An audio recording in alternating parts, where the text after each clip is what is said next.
Well, hello. Anthony Sicaro here, founder and president of Providence Financial and Insurance Services located in Woodland Hills, California. Also, host of the Providence Financial Retirement Show, which airs every Saturday on AM 870 KRL Lays the Answer.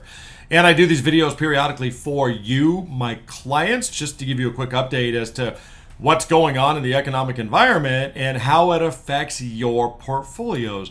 And I want to just take a few minutes, and we're going to keep this video very short. And I just want to talk about some of what you have asked me about over the last few weeks. And that is your portfolios have actually jumped, most of you, somewhere between 2% and 4%. Now, you're not going to get too excited because year to date, your portfolios are still down. And the level that they're down depends on how, what your allocation is. A lot of you have more stock than others. A lot of you have different allocations than others, and those are going to be affected. But generally, the range is pretty wide. 2 or 3%. Some of you are down, and some of you are down as high as maybe 9 or 10%. But you're still down year to date, generally speaking. But they did jump up. And I want to just talk about why they jumped up and then maybe what you can expect to happen from here. And in order to do that, we have to have a quick reminder of the fact that income portfolios like yours generally fluctuate opposite of interest rates. They're more affected by interest rates than they are stocks, but the reality is interest rates tend to affect them more than really the stock market. Now, some of you have part of your portfolio fixed income, part of your portfolio stocks, so you're affected by both.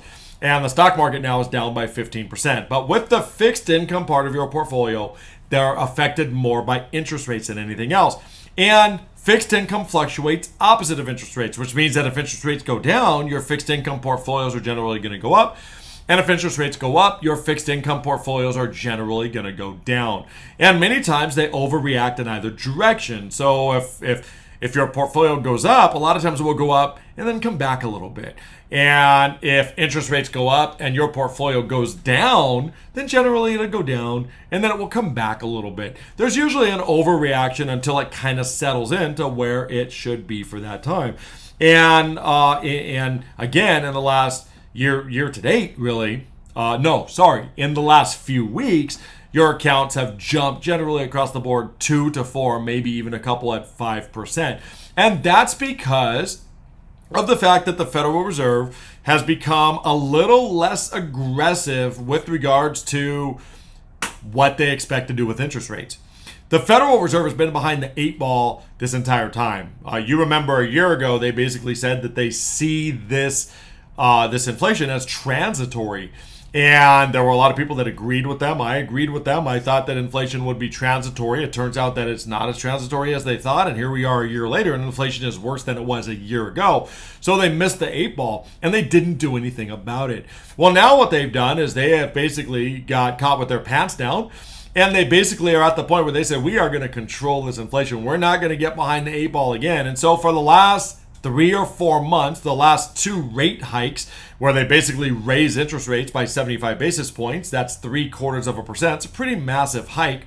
The reality is that they basically have been saying for the last 3 months that we're going to raise rates, we're going to get inflation under control, and it almost seemed like we don't care, or they don't care if in fact they cause a recession.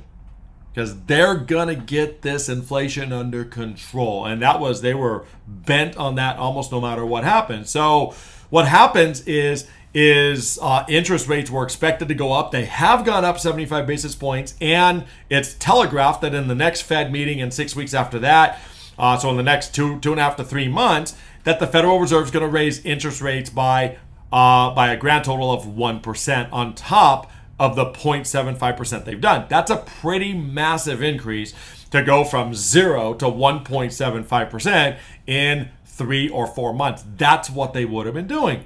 So your fixed income portfolios went down because of that.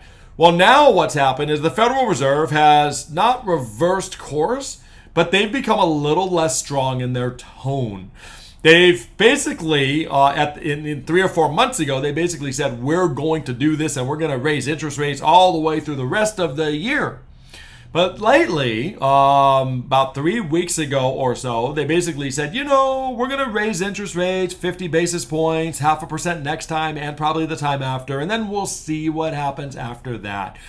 So they became a little more dovish in their tone. That just means that they weren't as strong.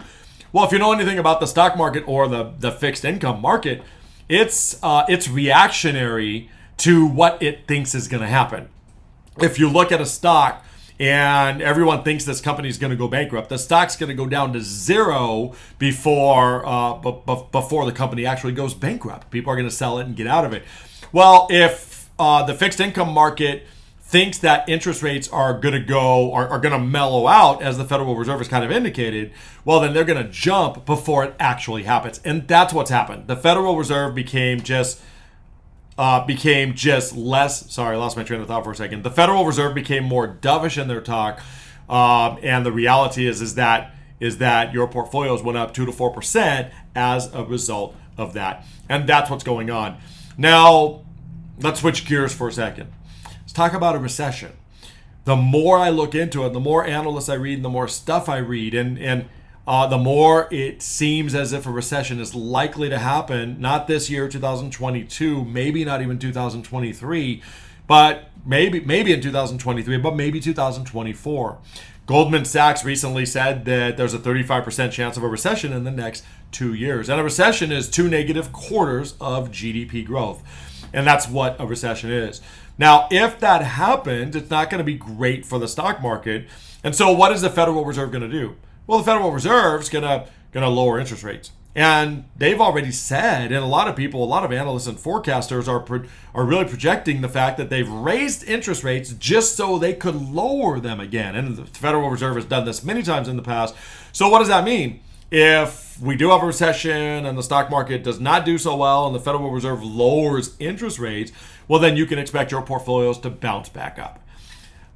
Ultimately, they're going to fluctuate like they always do. And that's just the way investments work.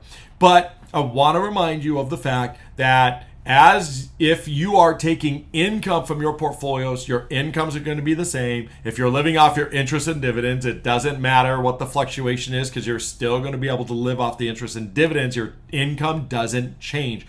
And if you are reinvesting your interest and dividends, then enjoy the fact that your portfolios are down a little bit, because as we reinvest your interest and dividends, we get to buy more shares on sale. So this is a time period to where it's not bad. I know you've heard me say this before, but it's not bad that it's down.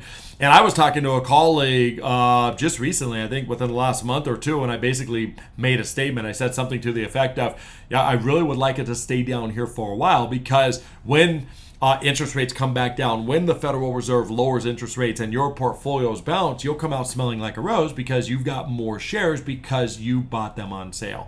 And if you need a reminder of the whole idea of investing for income, go listen to my last podcast. I just did a podcast called Farming and Finances. It's actually a really clever podcast, if I might say so myself, but I use different analogies than you've ever heard. So if you're struggling with this income concept, go listen to that podcast. You can do that by searching for the Providence Financial Retirement Show on your favorite podcast player, Apple Podcasts, Spotify. Just search for it. There's going to be a blue P that comes up. That's kind of our logo. And if you subscribe to it, then every time I put out a podcast, which is twice a week, then you'll be able to listen to it. And if you're old-fashioned, you don't want to download a podcast player, you don't want to listen to a podcast, you can go right to our podcast website, listen to it right on the web, providencefinancialpodcast.com. That's our podcast website, so you can do that as well. Go listen to that if you want a quick refresher of how the idea of investing for income works. Now, the last thing that I want to talk about is, what do you do at this point if you have some stocks? And I just mentioned we're probably going to go in the recession. Stock market could have some problems ahead. What do you do? I just did an interview last week on live TV, and I talked about the fact that I don't think this market is done. We're down about 15% year to date. I think it could go down another 10 or 15%, and I can just see some of you now thinking, oh, I got to sell. I got to get out. Let's sell. I'm going to call Anthony and let's sell everything and let's... No, that's not what you do. I've had conversations with every single one of you who have called me in the past about adding stock to your portfolio.